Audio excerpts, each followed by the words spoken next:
কসবার পানিয়ারূপ গ্রামের প্রবাসী যুবকের লাশ রাস্তার পাশ থেকে উদ্ধার করেছে পুলিশ। তানভীর আলম ডালির ক্যামেরায় সংবাদের শিরোনাম নিয়ে আছেন আকনিমা রশিদ ডালি। ফারজানা রশিদ ডালি রোববার সহযোগিতায় শুনছিলেন সংবাদ শিরোনাম। কসবা টিভির ডেস্ক রিপোর্ট।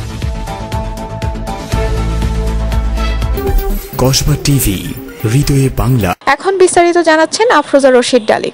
ব্রাহ্মণবাড়িয়ার কসবা উপজেলার কায়েমপুর ইউনিয়নের পানিয়ারূপ পশ্চিম পাড়ার হানিফ ভুঁইয়ার ছেলে দুবাই প্রবাসী ফেরত সাব্বির আহমেদের লাশ উদ্ধার করেছে কসবা থানা পুলিশ। গতকাল শুক্রবার রাত প্রায় 1:30টার দিকে নিজ বাড়ি থেকে ডেকে নিয়ে তাকে পরিকল্পিতভাবে হত্যা করেছে বলে নিহতের পিতা হানিফ ভুঁইয়ার দাবি। নিহত সাব্বির হানিফ ভুঁইয়ার ছোট ছেলে বলে তিনি জানান। লাশ কসবা হাসপাতালে আনার পর কর্তব্যরত ডাক্তার তাকে মৃত বলে ঘোষণা করেন।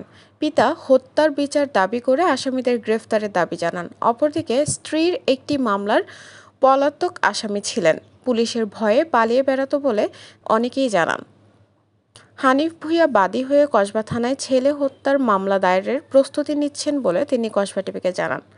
পানিয়ারূপ গ্রামের পশ্চিম পাশে বিলঘর কুঠি রাস্তা থেকে নিহত সাব্বিরের লাশ উদ্ধার করেছে পুলিশ। তাকে 2 জন লোক রাতে ডেকে নিয়েছে বলে জানান নিহতর পিতা হানিফ। নিহত সাব্বির আহমেদের শরীরে বিভিন্ন স্থানে আঘাতের চিহ্ন রয়েছে বলে জানা যায়। কসবা থানা অফিসার ইনচার্জ ওসি আব্দুল কাদের যুবকের লাশ উদ্ধারের কথা স্বীকার করেছেন। তিনি বলেন, ময়না তদন্ত শেষে বিস্তারিত জানানো হবে। বাড়ির পাশে রাস্তা দিয়ে মাদক পাচার হয়, তাই মাদক চোরাচালানিদেরকে বাধা প্রয়োগে এই হত্যাকাণ্ড হতে পারে বলে নিহতের পিতা ধারণা করছেন। লোকে বাইর করে নিছে, নেওয়ার পর এই ঘটনাটা ঘটে। এই 2টা লোক আমার চিহ্ন করা, এটাই আমার দাবি। ওই গাড়িটারই আমাদের এখানটা প্রচলিত আছে। কিসের গাড়ি? এটি হলো মাদকের গাড়ি, ওই চিনি টিনি ব্ল্যাকের আইজন টাইজন এগুলো। তো যা যে হ্যাঁ আবার 2 দিন বাধা দিয়েছে আমার চোখের সামনে। আমি তোর এইসবের কী কাম? তারে ধমকাইছি, ধমার তুই খেলা বাইতে যাবি, তোর এইসব নিয়ে তোর কোনো টেনশন নেই, এগুলা করে আমি মন্দ সুন্দর কইছি। তারপর আর গেছে না, মারছে না, শেষ।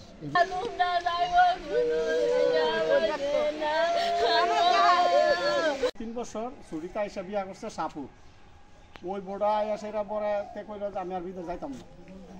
পরে বউ কবে বিদেশ না গেলে এটা ওই আমাদের এই রুটে মাদকের কারবার চলে বেশি।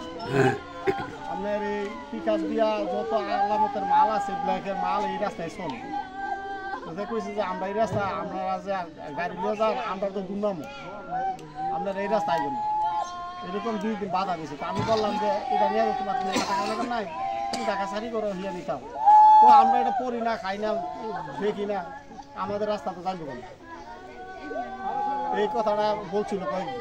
এই ঘটনাটা যারা ঘটাইছে তাদের বিচার চাই, তার ফাঁসি চাই, আইনের আওতায় তারা আনা হোক দ্রুত। মামলা করছেন নাকি আপনারা? যে কাজ চলতেছে।